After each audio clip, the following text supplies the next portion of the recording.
Box office దగ్గర young tiger NTR Koratala శివల combination లో వస్తున్న సెన్సేషనల్ మూవీ దేవరా ఈ నెల 27న రిలీజ్ కి సిద్ధమవుతూ ఉండగా టాలీవుడ్ లో సలార్ మూవీ తర్వాత ఊరమాస్ మూవీగా ఈ సినిమాని ఇప్పుడు ఆడియన్స్ ముందుకు భారీ గ్యాప్ తర్వాత రిలీజ్ కి సిద్ధమవుతూ ఉంది. ఏమాత్రం అంచనాలను అందుకున్నా ఊహకందని కలెక్షన్లతో మాస్ రచ్చ చేసే అవకాశం ఎంతైనా ఉన్న ఈ సినిమా బాక్సాఫీస్ దగ్గర ఆల్రెడీ మంచి జోరును చూపించిన సరిపోదా శనివారం సినిమా స్లో అవ్వడం, మత్తు వదలరా 2 వీక్స్ లో ఉండటం, ఈ వారం కొత్త సినిమాలేవి లేకపోవడంతో కంప్లీట్ గా బాక్సాఫీస్ స్లో డౌన్ అయిన తర్వాత బిగ్గెస్ట్ సోలో రిలీజ్ ను సొంతం చేసుకోవడానికి దేవర సినిమా సిద్ధమవుతూ ఉంది. అసలు పోటీ అనేది లేకుండా సినిమా బాక్సాఫీస్ దగ్గర భారీ లెవెల్లో రిలీజ్ కి సిద్ధమవుతూ ఉండటంతో తెలుగు రాష్ట్రాలలో ఏమాత్రం టాక్ బాగున్నా దేవర కలెక్షన్ల బీభత్సం వీకెండ్ మొత్తం సూపర్ స్ట్రాంగ్ గా ఉండే ఛాన్సెస్ ఎంతైనా ఉన్నాయి. ఇక తెలుగు రాష్ట్రాలలో సినిమాను ఆల్మోస్ట్ 1200 వరకు థియేటర్స్ లో రిలీజ్ చేయాలని మేకర్స్ ప్లాన్ చేస్తున్నారు.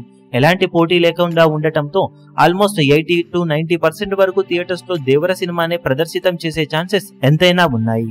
దాంతో బిగ్గెస్ట్ కలెక్షన్లతో ఓపెనింగ్స్ ని సినిమా సొంతం చేసుకునే అవకాశం ఎంతైనా ఉందని చెప్పవచ్చు. మరోపక్క పాన్ ఇండియా రేంజ్ లో కూడా చూసుకుంటే రీసెంట్ గా వచ్చిన గోట్ మూవీ కూడా స్లో డౌన్ అవ్వడం, బాలీవుడ్ లో పెద్దగా సినిమాలేవి కూడా లేకపోవడం, ఆల్రెడీ హిస్టారికల్ విజన్ ని సొంతం చేసుకున్న స్త్రీ 2 సినిమా కూడా ఆల్మోస్ట్ స్లో డౌన్ అవ్వడంతో ఇండియా వైడ్ గా కూడా దేవర సినిమాకు భారీ లెవెల్లో రిలీజ్ సొంతమయ్యే అవకాశం ఎక్కువగా కనిపిస్తూ ఉంది. ఈ అడ్వాంటేజ్లన్నింటినీ వాడుకొని సినిమాకు పాజిటివ్ టాక్ వస్తే అన్ని చోట్ల ఎక్సలెంట్ కలెక్షన్లతో జోరు చూపించడానికి అవకాశం ఎంతైనా ఉందని చెప్పాలి. ఇప్పుడు ఈ వీడియో మీకు నచ్చినట్లయితే లైక్ చేయండి, షేర్ చేయండి, ఛానల్ ను సబ్స్క్రైబ్ చేయడం మాత్రం మరవకండి. ఏ చిన్న అప్డేట్ ను మిస్ అవ్వకూడదు అనుకుంటే బెల్ ఐకాన్ ను ప్రెస్ చేయండి.